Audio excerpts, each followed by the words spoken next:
Il s'agit maintenant de déterminer les potentiels, les courants du circuit. Bon, on y va. On va reproduire ce schéma.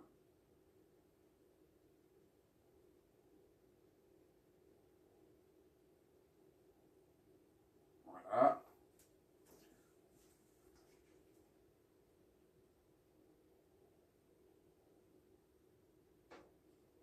La première résistance est R1 est égal à 1K. R2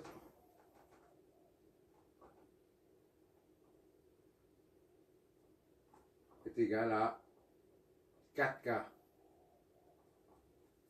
R3 est égal à 2K.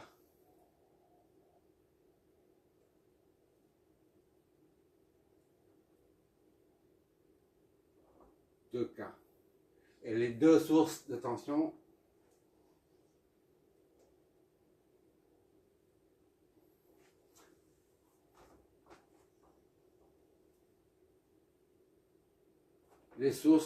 sont munies de deux signes, positifs et négatifs.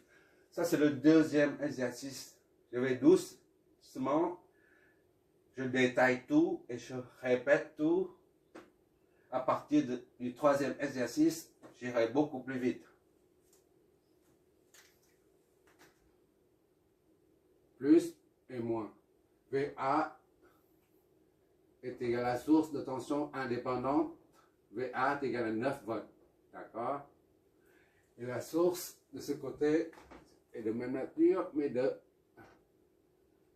VB est de 6 volts. D'accord? Maintenant, il faut relier, boucler le circuit. Voilà.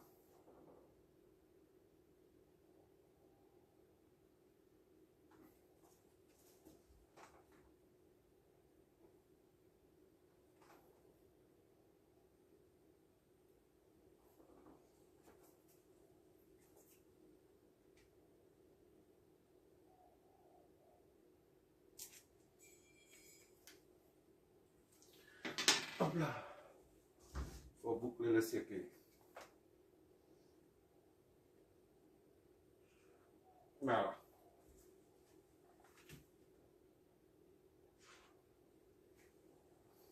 C'est mieux comme ça.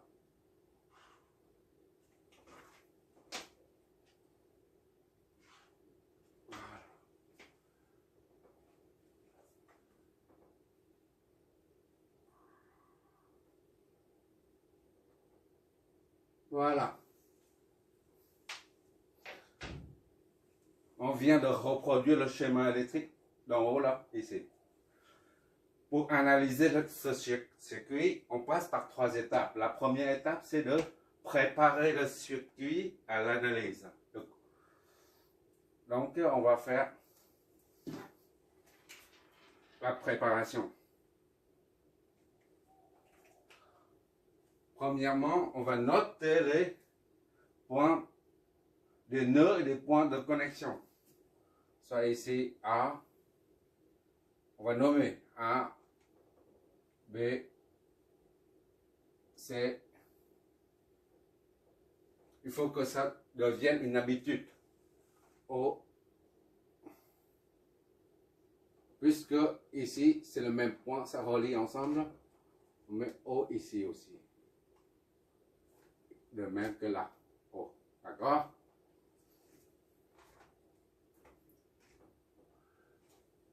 Une fois les points de connexion et les nœuds sont nommés, on va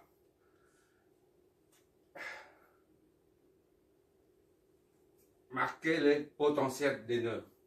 Ici c'est VA. Ici c'est VB. A c'est VC. D'accord? Et enfin ici c'est VCO. VO.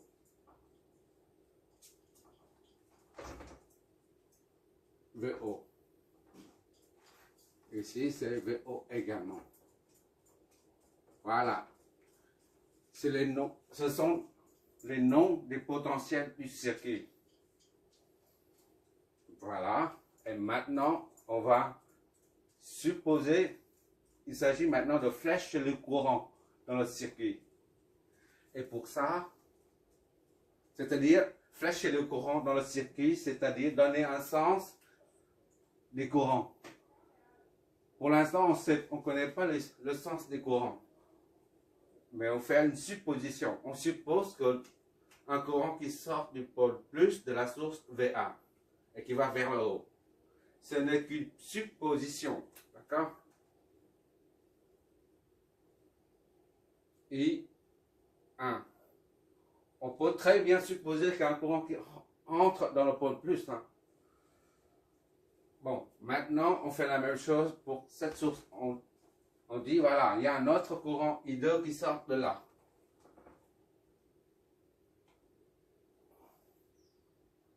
Ce n'est qu'une supposition, mais notre supposition doit être logique et cohérente. Si on a supposé les deux courants qui arrivent comme ça, on ne peut pas supposer un autre courant qui monte. S'il y a deux courants qui arrivent et un autre qui arrive aussi, il n'y a pas d'issue. C'est un bouchon. Un qui arrive, l'autre qui arrive, et le troisième qui arrive ici, c'est un bouchon. Donc le courant ne peut pas circuler. Quand on suppose comme ça, bah, obligatoirement, le troisième courant doit descendre. D'accord? Les deux se joignent ici, là, pour donner naissance à un troisième courant. C'est I3 qui descend.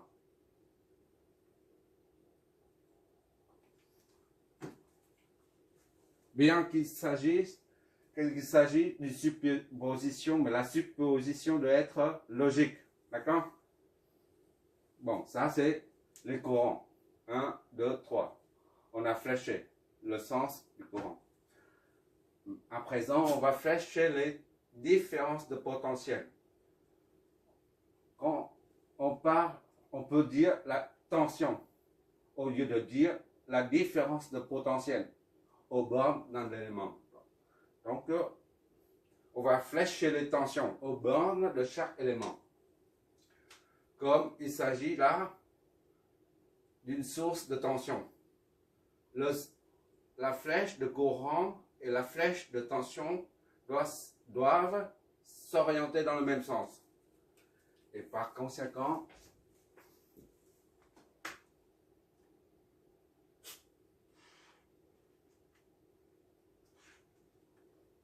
voilà, dans le même sens, puisqu'il s'agit d'une source de tension. Et pour nommer cette flèche de tension ou cette flèche de différence de potentiel aux bornes A, B, on va partir de la pointe jusqu'au pied, c'est-à-dire VAO. Or, VAO représente la tension aux bornes de la source VA, c'est-à-dire la VAO est égale à VA, est égale aussi à 9 volts.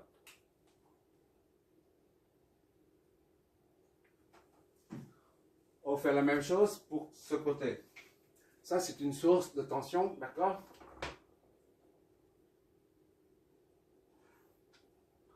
Ah non.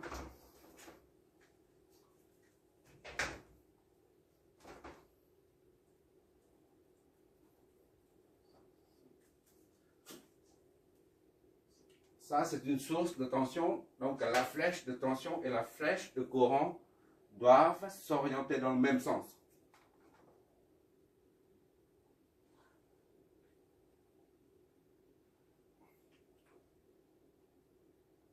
Voilà, les deux dans le même sens. Puisque c'est une source de tension.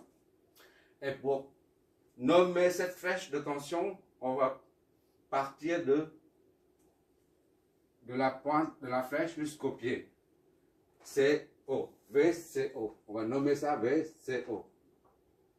Or, VCO, c'est la tension aux bornes de la source. VCO est égal à VB, donc est égal à 6 volts. D'accord? Et enfin, il nous reste 3 éléments à flécher en tension. comme il s'agit, on va faire ça en premier, comme il s'agit d'un, le courant I là, monte ici et va vers là. D'accord? I1. I2 monte ici et va vers là. I2. I3. Comme il s'agit d'un récepteur de résistance R1, pour un récepteur, le sens du courant et le sens de la tension s'opposent. D'accord? C'est la convention de récepteur qui permet d'orienter les flèches de courant et les flèches de tension. Il suffit de revoir le premier exercice. Voilà. S'opposent. Les deux flèches s'opposent. Là, sont dans le même sens. Dans le même sens. Là, ils s'opposent. Pour nommer ça, nommer la tension aux bornes de R1, on va partir de la pointe de la flèche de tension jusqu'au pied. A, B. Idem pour ici.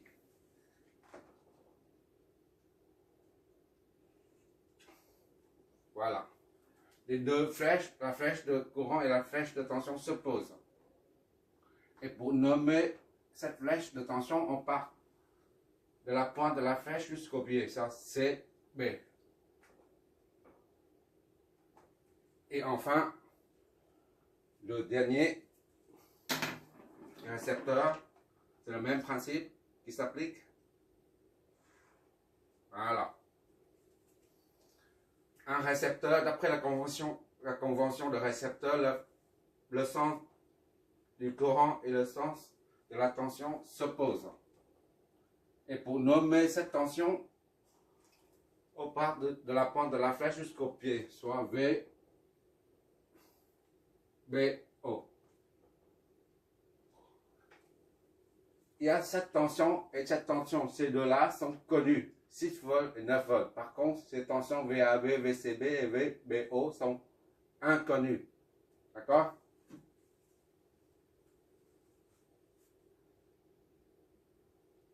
Qu'est-ce qu'il nous reste à faire? Voilà, tous les courants, toutes les tensions sont présents, sont mis en évidence. Maintenant, ainsi que les potentiels. Il manque une seule chose. C'est là le niveau 0 volt de référence du circuit, de l'ensemble du circuit. Je reprends ici l'explication. Quand c'est marqué 9 volts d'une source de tension indépendante, ça signifie qu'au niveau du pôle plus, ici, là, il y a 9 volts. Au niveau du point moins, pôle moins, il y a 0 volts. D'accord? Idem ici. 60 volts ici. Et 6 volts ici. Parce que la source de tension fait 6 volts. Au pôle plus, il y a 6 volts. Au pôle moins, il y a 0 volts. D'accord? 0 volts ici, 0 volts ici. Ces deux 0 volts représentent le 0 volt absolu. 0 volt de la source de tension VB. 0 volt ici représente le 0 volt de la source de tension de 9 volts. Maintenant, ce sont des 0 volts absolus. Maintenant, il s'agit de fixer un 0 volt pour relatif, c'est-à-dire pour l'ensemble du circuit. Oh, et mon stylo.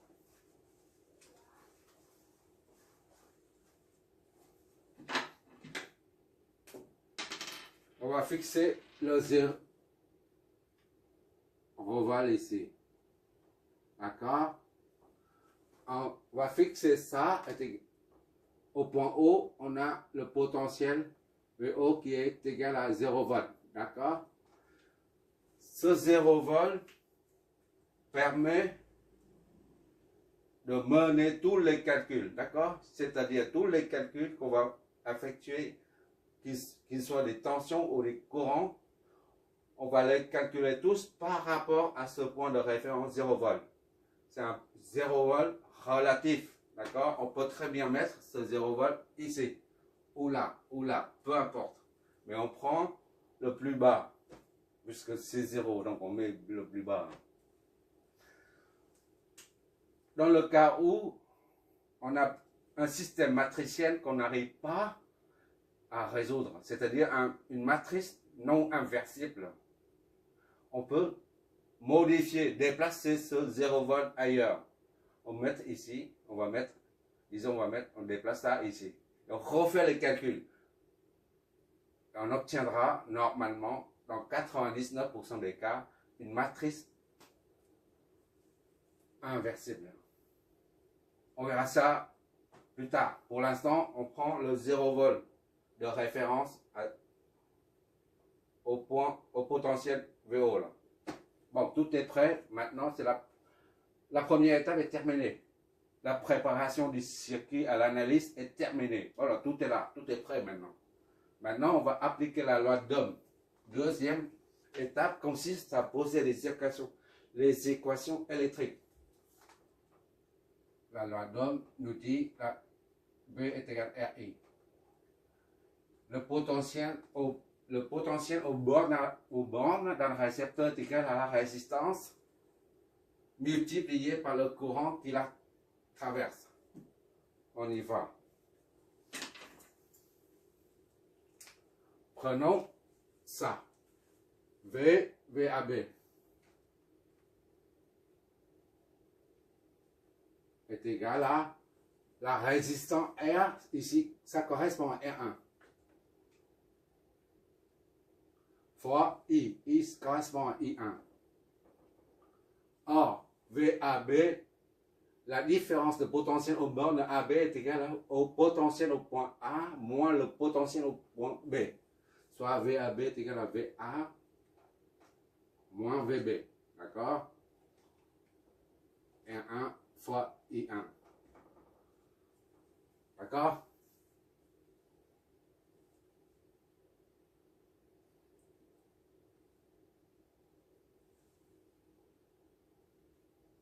Et oui, on a dit que ce circuit est un circuit particulier. On va exploiter au lieu de... On va exploiter les particularités de ce circuit pour raccourcir la résolution. D'accord? On a dit tout à l'heure.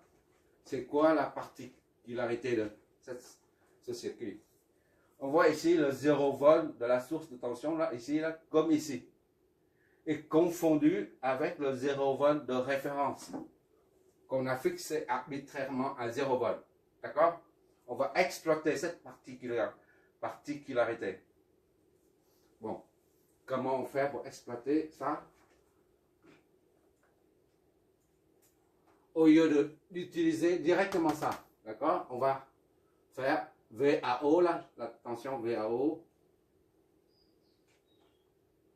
est égale à quoi? 9 volts, d'accord? 9. Or, VAO, la différence de potentiel au borne AO est égale au potentiel au point A moins le potentiel au point O. VA moins VO. VAO est égal à VA moins VO est égal à 9. Or, moins VO. Or, VO est égal à 0, d'accord? On reprend ici. Est égal à 9. Soit VA est égal à 9 volts. Voilà. On n'a pas besoin de la loi d'Ohm pour trouver ça. C'est juste la particularité de ce circuit permet de trouver le potentiel au point 1 directement. Idem de l'autre côté. VCO est égal à 6 volts. D'accord? Or, VCO, la différence de potentiel aux bornes de CO est égale au potentiel au point C moins le potentiel au point O. Soit VCO est égal à VC moins VO. Est égal à 6. Et par conséquent, VC moins VO est égal à 0. Donc, égal à 6 d'où VC est égal à 6 volts. D'accord? C'est le deuxième résultat. Là, on n'a pas utilisé la loi d'Ohm pour trouver ces deux potentiels. Dans ce circuit, il y a le potentiel V0 est connu. Il reste trois potentiels à trouver, VA, VB, VC. Mais à présent, on a trouvé VA et VC. Il ne reste que ça et puis c'est terminé. D'accord? On a raccourci beaucoup de choses. Bon, pour trouver le potentiel au point B, on va utiliser de façon classique la loi d'Ohm. Parce qu'il n'y a pas d'autre solution. Bon, on va appliquer la loi d'Ohm à ça. À ça. La différence, la tension aux bornes du récepteur est 1,1, c'est VAB est égal à R1 fois I1. I1, d'accord? VAB est égal à VA moins VB. VA moins VB est égal à R1 I1. Je vérifie si à l'écran, si on voit toujours. Ok, on voit toujours, c'est bon. Soit I1 est égal à VA moins VB. Moins VB. Sur R1, d'accord?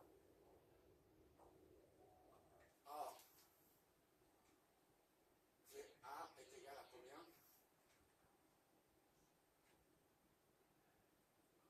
VA est égal à 9, d'accord? Donc I1 est égal à 9. VA, on reprend ici, là. Moins VB. VB est inconnu sur R1. D'accord? Ça, c'est notre première équation. D'accord? Maintenant, on fait la même chose. On applique la loi d'Ohm à l'élément récepteur 2. Bon, pour cet élément, la tension aux bornes, la différence de potentiel aux bornes, c'est VCB. D'accord? VCB est égal à R2 fois le courant qui la traverse. R2 fois I2.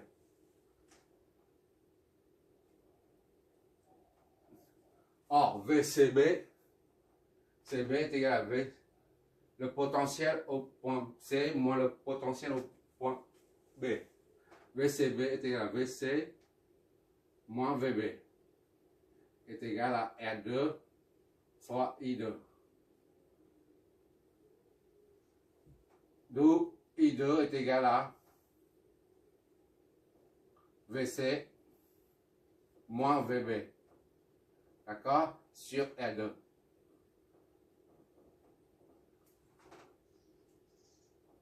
Puisque VC est égal à 6, on remplace là-dedans. Soit I2 est égal à 6 moins VB sur R2. C'est notre deuxième équation. D'accord?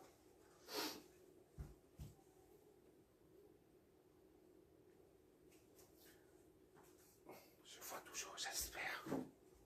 Ok. Et on a enfin pour cet élément, on va appliquer la loi d'Ohm à cet élément. La différence de potentiel, c'est la tension aux bornes de R3. C'est VBO. D'accord?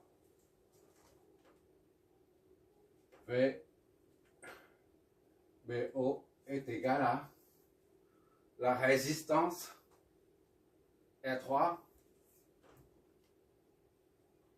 multiplié par le courant qui la traverse, I3. D'accord? I3 là.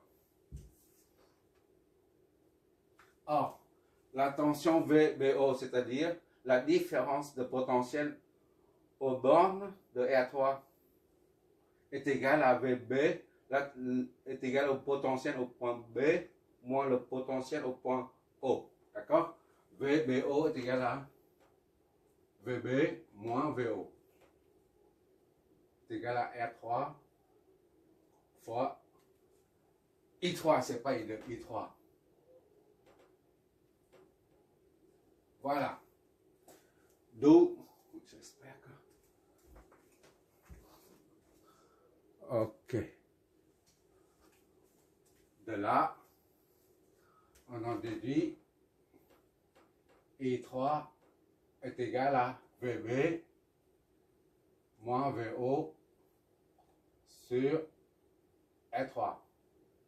D'accord? R3, I3. Ah, VO est nul. Donc,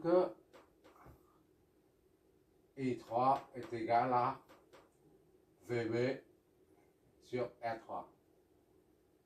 C'est notre troisième équation. D'accord?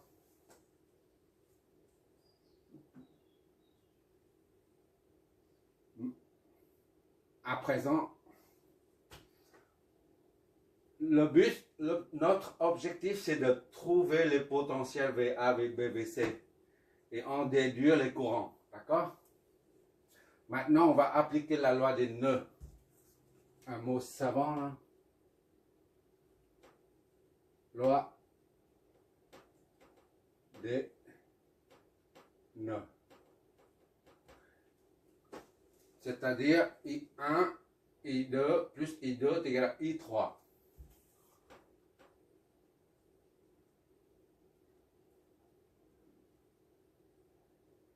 I3. D'accord? I1 et I2 se joignent ici pour donner naissance à I3.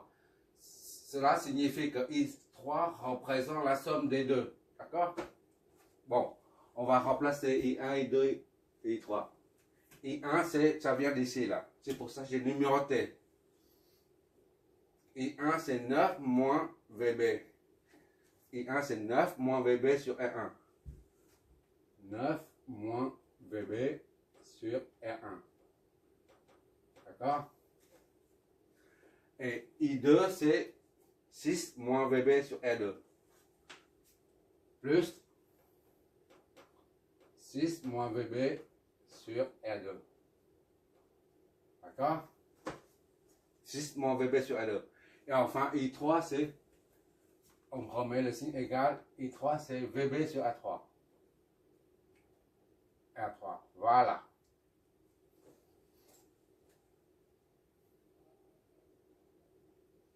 Il s'agit d'une équation de premier degré où il y a une seule inconnue VB. Donc, on va résoudre cette équation pour trouver VB et le travail sera terminé. On aura VA, VB, VC. Le dénominateur commun, c'est le produit des trois, V1, 1, R2, R3. Ici, il manque R2 et R3. Donc, R2, R3 fois 9 moins VB. D'accord? Ici, il manque R1 et R3. Plus R1, R3 fois R3 fois 6 moins VB. D'accord? Et enfin, ici, il manque R1 et R2.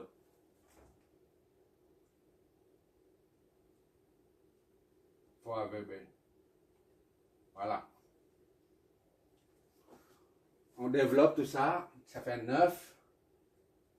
R2, R3. D'accord? Moins R2, R3, VB. Ici, on développe 6, R1, R3.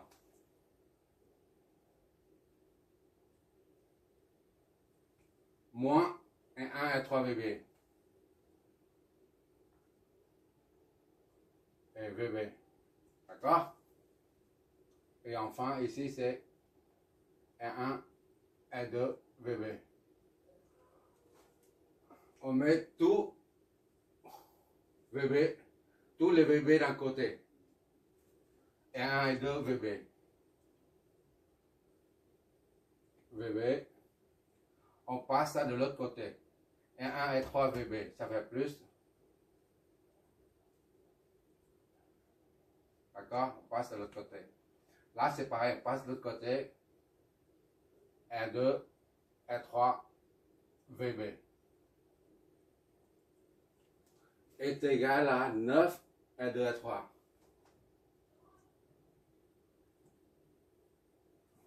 Ici, là. Et 6, et 1, et 3.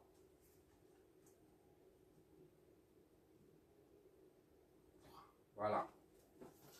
On isole l'inconnu, VB.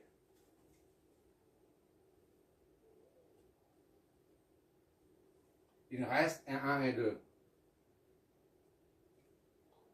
Ici, il reste un 1 et 3. Et là, un 2 et 3. Il reste un 2 et 3. VB est isolé de cette expression. Est égal à 9 et 2 et 3 plus 6 et 1 et 3. D'accord? Donc, VB est égal à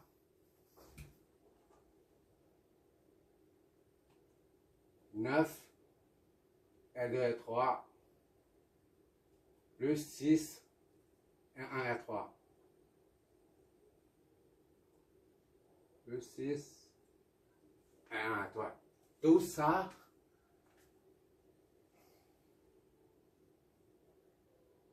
divisé par 1 et 2 plus 1 et 3 plus 2 et 3. D'accord? On fait une application numérique à ce niveau. Application numérique, ça nous donne quoi? Hop là!